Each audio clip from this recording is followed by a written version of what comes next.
এরকম আরও বিভিন্ন প্রতিষ্ঠান আমাদেরকে অ্যাপ্রোচ করছে। আমরা চেষ্টা করছি এটা 1 মাস থেকে কীভাবে 15 দিনে নিয়ে আসা যায়, যে 15 দিন অন্তত একবার করা যায় কিনা সেই পরিকল্পনা আমাদের আছে।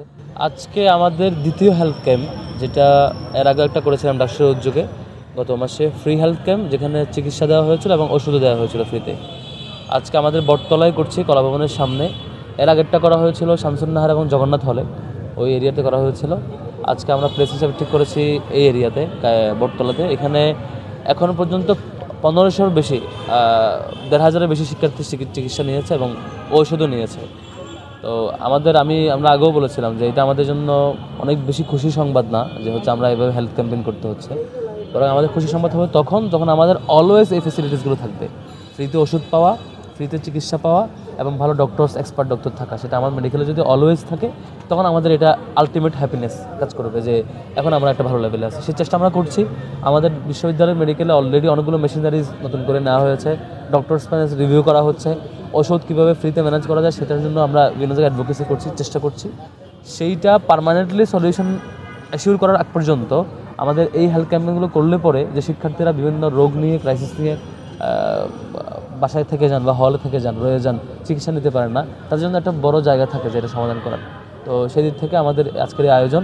আজকে আমাদের স্বাস্থ্য পরিবেশ সম্পাদক মিনহাজ ভাইরা কোঅর্ডিনেট করছেন, ইসলামী ব্যাংক সেন্ট্রাল হাসপাতাল, এটা ইসলামী কার্ডিয়াক হাসপাতাল মিরপুর, উনি আছেন এখানে। ওনাদের পুরো টিমটা এখানে সারাদিন সহযোগিতা করেছেন এবং ঔষধ ম্যানেজমেন্ট থেকে সবগুলোই, পুরো বিষয়টাই।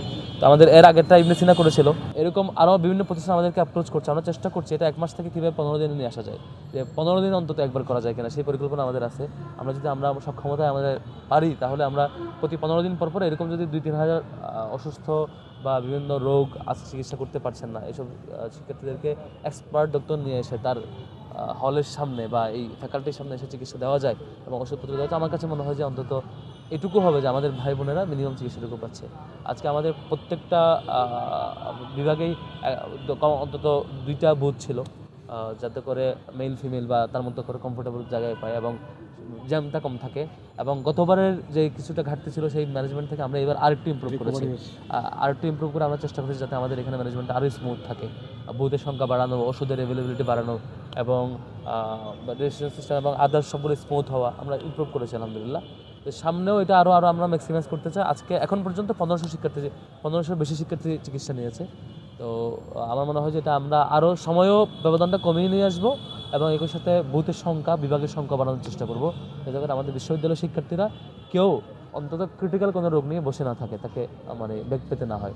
পাশাপাশি বাইরের সরকারি এবং বেসরকারি হাসপাতালে চিকিৎসা সেবায় দ্রুত সেবা পাওয়া এবং ভালো সেবাটা পাওয়া, কম মূল্যে পাওয়া, সেই চেষ্টার জন্য যা কিছু অ্যাডভোকেসি করতে হয় ডাক্তার জায়গা থেকে আমরা সেটি করছি।